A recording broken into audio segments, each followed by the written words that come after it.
Hola, soy Norberto Vázquez. Bienvenidos a Expedientes MX, programa de Vértigo Televisión que tocará temas periodísticos de trascendencia nacional para ustedes, nuestro gran auditorio. En esta ocasión tocaremos el tema de las grandes problemáticas que tiene la zona metropolitana del Valle de la Ciudad de México, una de las concentraciones humanas más importantes del mundo. Para ello contamos con la presencia de Demetrio Sodi de la Tijera, director general de Metrópoli 2025.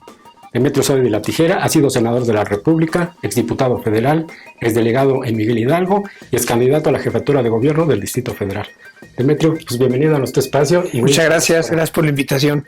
Demetrio, pues para entrar en materia, la zona metropolitana de la Ciudad de México, uno de los grandes monstruos, una de las grandes concentraciones humanas que sin lugar a dudas después de la de Tokio dicen que es la del Valle de México. ¿Nos podrías dar las cifras, todos los parámetros que configuran este gran monstruo de...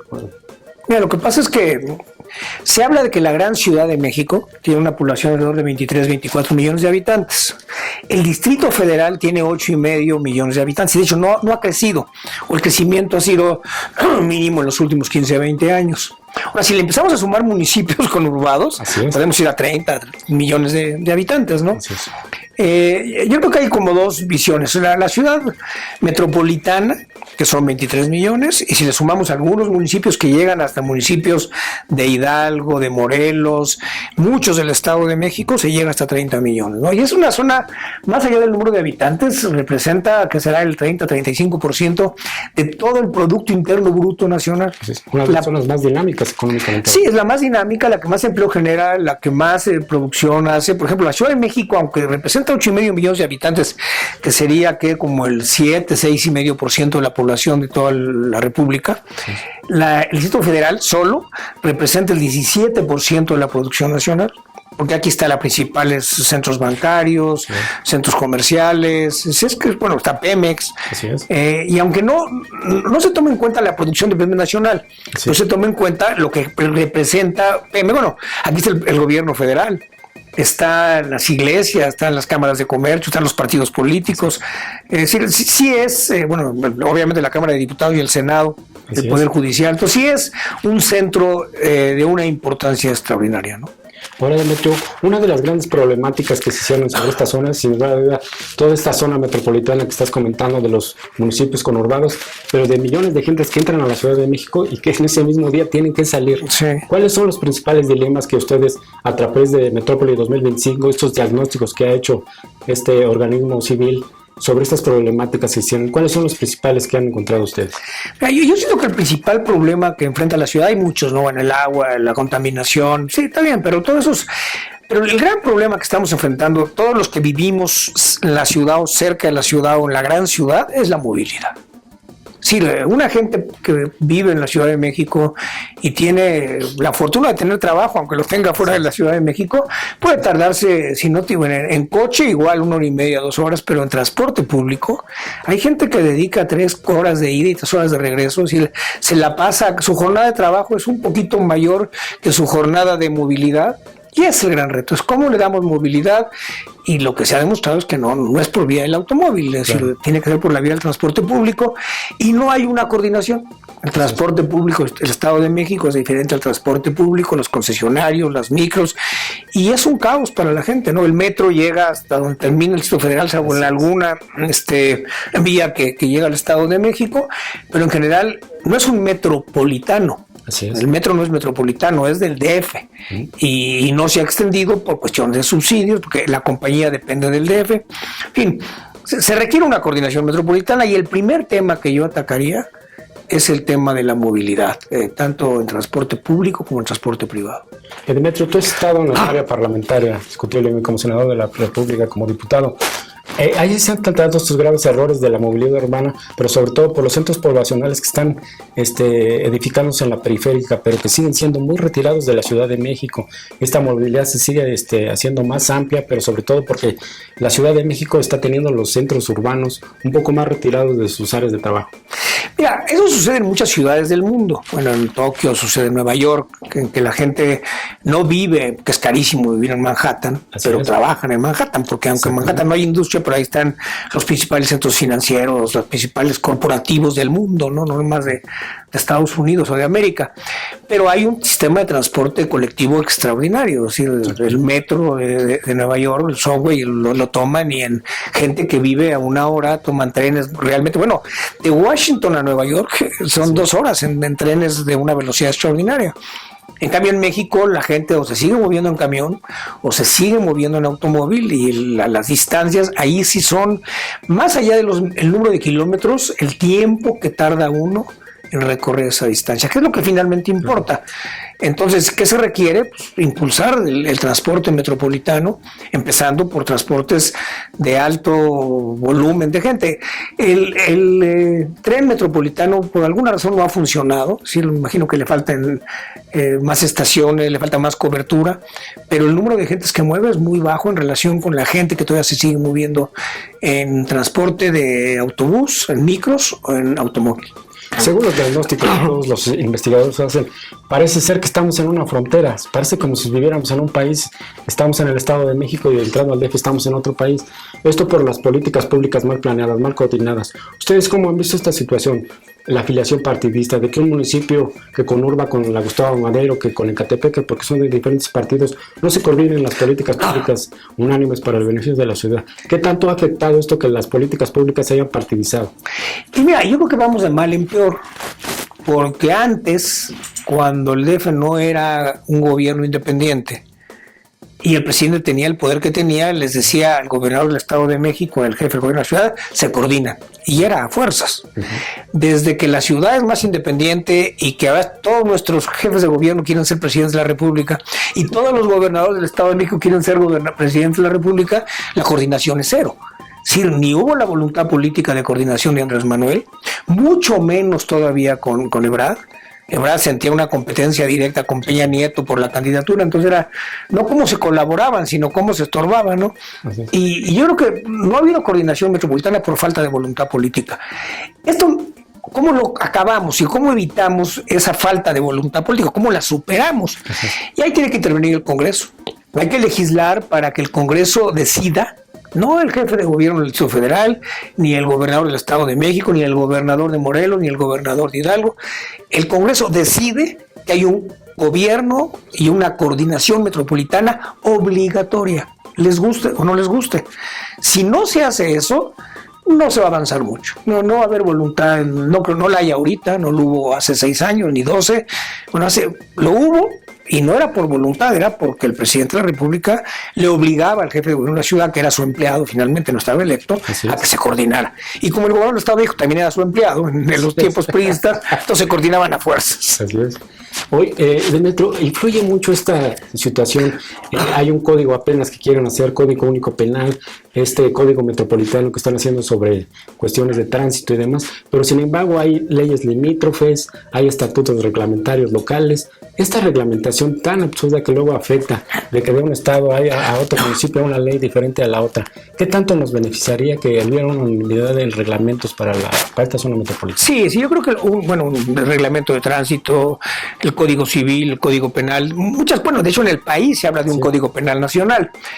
Yo creo que el primer paso sería eso, sería modificar la Constitución, y de hecho en la propuesta que hace Mancera ahora para reforma política del Estado Federal, se habla de que uno de los puntos que el Congreso de la Unión, la Cámara de Diputados y el Senado, legislen para crear la figura del Consejo o de la Coordinación Metropolitana del Distrito Federal, con lo cual sería obligatorio. O sea, ahí tiene un punto positivo Mancera.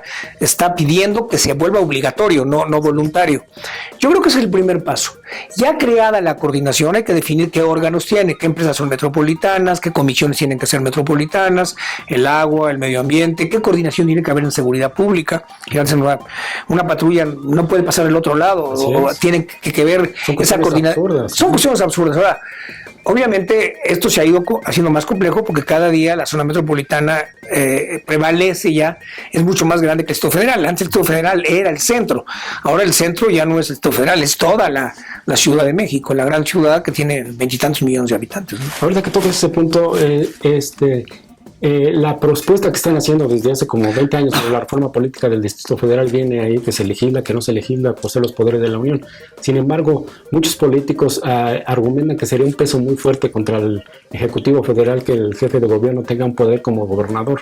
Esto encaja a esta situación, que la problemática es de disyuntivas metropolitanas más que políticas la que estamos viendo. Mira, yo creo que de hecho el jefe de gobierno ya tiene un poder, lo tiene. A mí cuando me hablan que los ciudadanos del Distrito Federal no tenemos, somos de segunda, ¿no? Pero ya quisieran los demás ciudadanos de toda la República ser tan de segunda como de nosotros. Tenemos los mejores teatros, los mejores, tenemos todo lo mejor, ¿no? Con un costo, que son las marchitas estas de ahora, ¿no? Pero somos una ciudad que es un privilegio vivir en la Ciudad de México. Entonces yo no creo que el hacerlo gobernador o no hacerlo gobernador vaya a modificar el peso político que tiene el jefe de gobierno. A mí lo que me preocupa en este momento es que es una ciudad que se ha sido monopolizada, es de las ciudades más antidemocráticas del país. Es la única ciudad en donde todo lo controla un partido. El movimiento ciudadano, los programas sociales, la Asamblea Legislativa, el Instituto Electoral, el Instituto Federal, es totalmente subordinado a lo que diga el jefe de gobierno, a lo que diga el PRD. El Tribunal del Instituto Federal, a mí me tocó vivirlos. Son los fantoches, lo digo en serio. Están totalmente subordinados. Por eso siempre recurro al Tribunal Federal. Porque el Instituto Federal, los órganos electorales, el Tribunal de Justicia, totalmente disciplinado el gobierno de la ciudad, los programas. ¿Por qué no ha bajado la pobreza si es la ciudad que más gasta, tiene más gasto social? Porque los programas sociales no son para reducir la pobreza, son para controlar votos. Entonces yo creo que una condición que habría que ponerle al jefe de gobierno, Mancera, es que antes de dar un paso en la autonomía total, democraticemos la ciudad.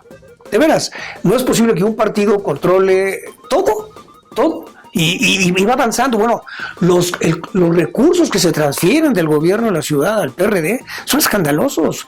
El control de los programas sociales por la gente del PRD, por Bejarano, es escandaloso. Toda la Ciudad de México fue la primera, yo diría, después del sismo del 85, que da un gran paso en la democratización del país, se ciudadaniza.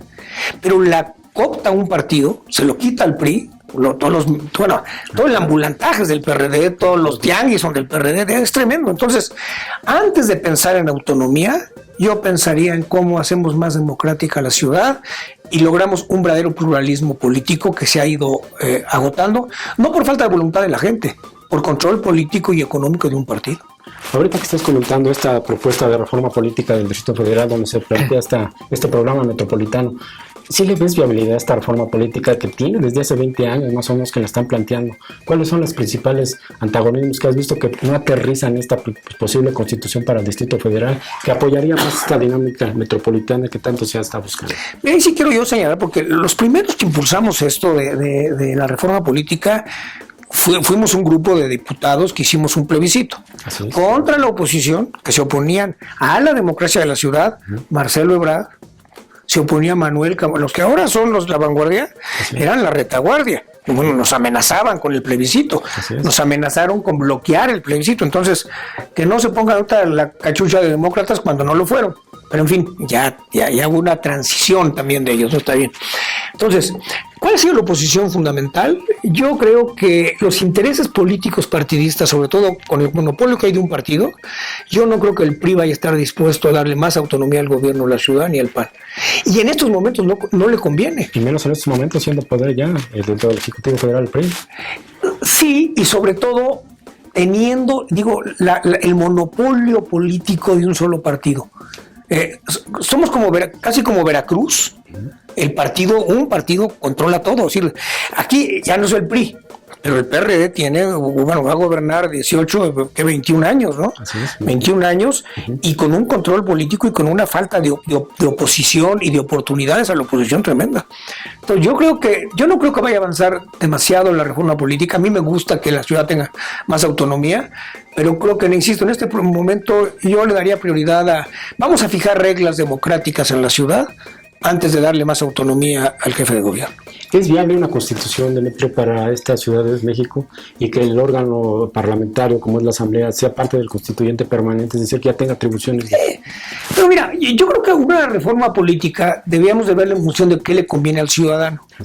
no tanto que le conviene al partido o a un partido que le conviene a los políticos. Creo que a los ciudadanos nos importa, que seamos parte del constituyente, que a nadie te importa, no digo, nos tienen sin cuidado, digo.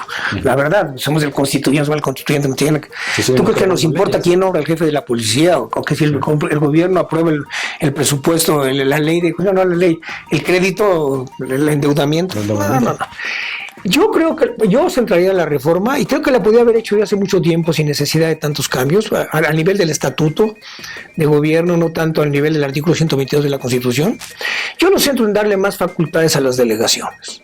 La ciudad funciona mal, y yo fui delegado, y los delegados no podemos resolver lo que la gente nos pide porque todo se ha ido centralizando. El gobierno de Marcelo Ebrard fue un gobierno centralizador. Le quitó recursos a las delegaciones, le quitó facultades a las delegaciones, le quitó control de verificación, los quitó todo. Y convirtió a los delegados, y lo vemos ahora, delegados que a todos dicen no, o dicen voy a pedir permiso. Entonces yo, el primer paso que daría en la reforma política es darle más autonomía a las delegaciones, definir sus facultades, definir sus presupuestos, evitar que el gobierno de la ciudad se siga quedando. Antes el 22% del presupuesto federal llevaba a las delegaciones, ahorita no llega al 17%. El gobierno central ha ido concentrando, ¿a costa de qué? Grandes obras. Tenemos un buen segundo piso y un pésimo primer piso. Entonces, y también la reforma metropolitana tendría que ver con eso. Vamos a darle prioridad a aquello que beneficia al ciudadano, no aquello que beneficia al político, a un partido. ¿Qué medidas tomamos metropolitanas y de la autonomía del gobierno de la ciudad y las delegaciones para que los ciudadanos puedan vivir mejor? Que ese es el objetivo del gobierno. ¿Para qué hay gobierno? Para que la gente viva mejor. Con lo mejor, sobre todo los que menos tienen, hay que darles prioridad, pero que todos vivan mejor. Entonces yo creo que tanto la reforma metropolitana como la reforma federal debían centrarse en los temas movilidad. Movilidad es el tema que todos sufrimos, ahí sí no hay nadie que no lo sufra diariamente. Ahorita que toma el tema de darle más refuerzo a las delegaciones del Distrito Federal, ¿estarías de acuerdo en esta reforma territorial que quieren hacerle? Dividir algunas delegaciones, el presupuesto y darle más atribuciones, sobre todo porque no hacen nada en seguridad pública, no hacen nada en ambulantaje, lo vemos que hay muchas delegaciones que pues prácticamente no se hacen ninguna cuestión. En fin, tienen algunas cuestiones como de elefantes blancos porque no pueden operar administrativamente. Incluso se habla que son una de las instituciones más rezagadas en cuestiones administrativas. ¿Se podría reformar y dividir las delegaciones? Mira, sí se puede dividir las delegaciones y obviamente hay que dividir, yo imagino, Iztapalapa, hay que dividir seguramente Gustavo Madero, fundamentalmente, ¿no? Pero a ver, yo te voy a decir una cosa que la gente no sabe. Yo como delegado no podía firmar un cheque. Si yo llegaba a un deportivo, llegaba a un deportivo y de repente llegaba a una escuela y de repente estaba roto un vidrio, a ese nivel, o la bomba de agua no funcionaba o la caldera estaba mal, no podía hacer nada. Sacaba a veces dinero de mi bolsillo, le prestaba a la delegación para que comprara una bomba en una escuela, porque el cheque lo hace el gobierno central. O sea, la asamblea nos daba el presupuesto para la delegación Miguel Hidalgo, pero todo el ejercicio del presupuesto, todo lo autoriza uno por uno el gobierno de la ciudad y concentra lo que le interesa, y hay una corrupción tremenda en el gobierno de la ciudad, de veras escandalosa, en compra de patrullas, compra de camiones de basura, el segundo piso tremendo con Marcelo Ebrard. Pero bueno, es otra cosa. Las delegaciones funcionan mal porque no tienen facultades realmente definidas para casi nada. En el mismo ambulantaje hay un centro de control, el central, el Siscovich, ¿no? No, pero el Siscovich es un control central del ambulantaje. El ambulantaje mucho está protegido y manejado por el gobierno de la Ciudad de México a nivel central. La policía. Yo tenía muy buena coordinación con la policía. Me acabo de encontrar ahorita uno de los jefes de la policía, me lo encontré caminando y me decía, con usted fue una coordinación extraordinaria. Pero era porque yo tenía la voluntad, porque no había facultades, y porque ellos tenían la facultad, y porque Mondragón tuvo la facultad. Yo le daría autoridad a las delegaciones. Verificaciones, ya nos la quitaron. Ahora un aparato central, un instituto central, con muchos intereses, que me oigan, que me lo digan, porque si tú querías verificar algo que no le convenía al jefe de gobierno, te lo bloqueaban. Una escuela que se abrió ilegal, era de unos empresarios muy importantes, el jefe de gobierno dijo, eso no se verifica. Entonces yo volvería al origen de las delegaciones, es para descentralizar el gobierno. Sí. Entonces las delegaciones no es que son órganos inútiles, los han ido convirtiendo inútiles. Mira, antes, y voy a retratarme al tiempo de Hank, una vez por semana Hank se reunía con todos los delegados y con todo el equipo de gobierno. que para Hank lo más importante, sus brazos operativos eran las delegaciones. Yo nunca vi a Marcelo, nunca me recibió, nunca me dio una cita, pero a nadie, ningún delegado. Estaban ocupados de otras cosas. Entonces yo volvería al origen. ¿Por qué el municipio funciona mejor? Porque tiene facultades, porque tiene autoridad, porque ahí se decide. Hay un cabildo, aquí es otro problema, no hay cabildo. El delegado es solo, no tiene ni quien lo verifique, ni quien lo vigile. El jefe de gobierno no es su jefe, la asamblea relativamente. Entonces, yo me iría mucho a pegarme lo más que se pueda al órgano municipal, con un cabildo, con una autoridad directa, algunas cosas centralizadas, no hay duda, pero con más injerencia en los delegados, porque es frustrante ir a una colonia y no poder resolver. Y no puedes resolver no porque no quieras, porque no tienes facultades, porque no tienes dinero, porque no te reciben en el gobierno de la ciudad, porque te tratan con la punta del pie. De veras, y más siendo oposición. Yo que había llegado por el PAN, un día fuimos a una reunión con el secretario de Finanzas, que llegué y le dije, fíjate nomás el esquema, le dije, oye, ¿por qué yo tengo un atraso de 115 millones de pesos en pagos? Y las demás delegaciones tienen 10 millones de pesos. Dijo, no puede ser, de pecho. Agarró el teléfono y le habló a la directora de finanzas y le dijo, oye, ¿por qué? Y se le ocurrió inocentemente, puso el altavoz. Y entonces le ocurre y le dice, ¿por qué la delegación Miguel Hidalgo tiene un atraso de 115 millones de pesos? Tengo instrucciones del jefe de gobierno de bloquear todo lo de la Miguel Hidalgo al aire. Entonces, figúrate, ¿por qué no se decir la ciudad? Sería ideal que fuera más plural y que la gente al votar, si quiere votar por el PAN o por el PRI o por el PRD, que su voto no fuera una resultante de un boicot a ese delegado. Claro. Entonces, la forma en que está organizada la ciudad es que el jefe de gobierno puede afectar a los delegados y más a los de oposición. Ahora en la delegación hay una cantidad de obras del gobierno central y no tuve una sola obra del gobierno central. Entonces yo sí creo que antes de autonomía fijemos reglas de cómo se va a manejar la ciudad, porque la constitución, si la hace el PRD, va a ser una constitución perredistas. Yo no tengo nada contra el PRD, además yo admiro mucho a cierta gente del PRD y a una política de izquierda, pero no es posible que se use el gobierno, y en la Ciudad de México se ha usado el gobierno como en ninguna otra parte de la República en este momento, para beneficiar un solo partido y afectar en la operación a aquellos que son delegaciones de otros partidos. Demetrio, casi para finalizar, ¿qué diagnósticos hace Metrópoli 2025? Se habla de que la zona metropolitana actualmente son municipios conurbanos tanto del Estado de México como de Hidalgo, pero ¿qué pasa con Puebla? ¿Qué pasa con Morelos? ¿Qué pasa con la zona de Toluca? Se habla de que esta zona metropolitana indiscutiblemente se va a ampliar hacia 2025, como lo denomina Metrópoli 2025. ¿Cuáles son las proyecciones que hacen ustedes sobre esta zona? Mira, va a seguir creciendo, pero yo no me iría... Cuando vas con los académicos, empiezan a sumarle municipios, y creo que hasta Guadalajara ya es conurbado, ¿no? Entonces es ridículo. Entonces, sí, vamos. No, yo me iría a la zona conurbada acotándola. Lo más inmediato, lo que realmente afecta más en el corto plazo. Porque Puebla tiene su problemática diferente. Puebla está conurbada, pero no con la Ciudad de México. Puebla está conurbada con Tlaxcala. Y hay municipios de Puebla que están conurbados con municipios de Tlaxcala y con el municipio de la ciudad de Puebla, el municipio de Puebla está conurbado con otros municipios. Igual Guadalajara, tiene su problemática. Las zonas conurbadas, hay varias, ¿no? Pero muy notables: Guadalajara, Monterrey, la ciudad de Monterrey, la ciudad de Guadalajara, lo que es la ciudad de Torreón, es Durango, que está Torreón, está Gómez Palacio, está Lerdo, ¿no?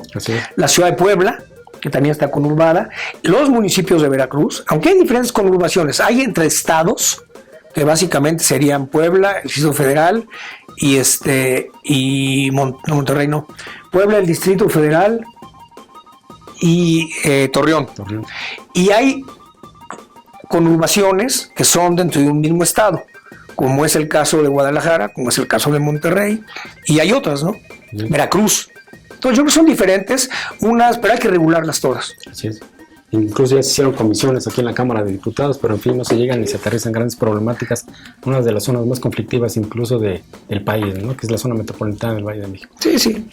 Pues bueno, Demetrio Sodi, pues te agradecemos mucho que hayas estado con nosotros en este espacio que es tuyo. Gracias, muy amable. Y a ustedes, amigos, les agradecemos. Yo soy Norberto Vázquez, esto fue MX y los agradecemos y hasta la próxima. Muy amables, hasta luego.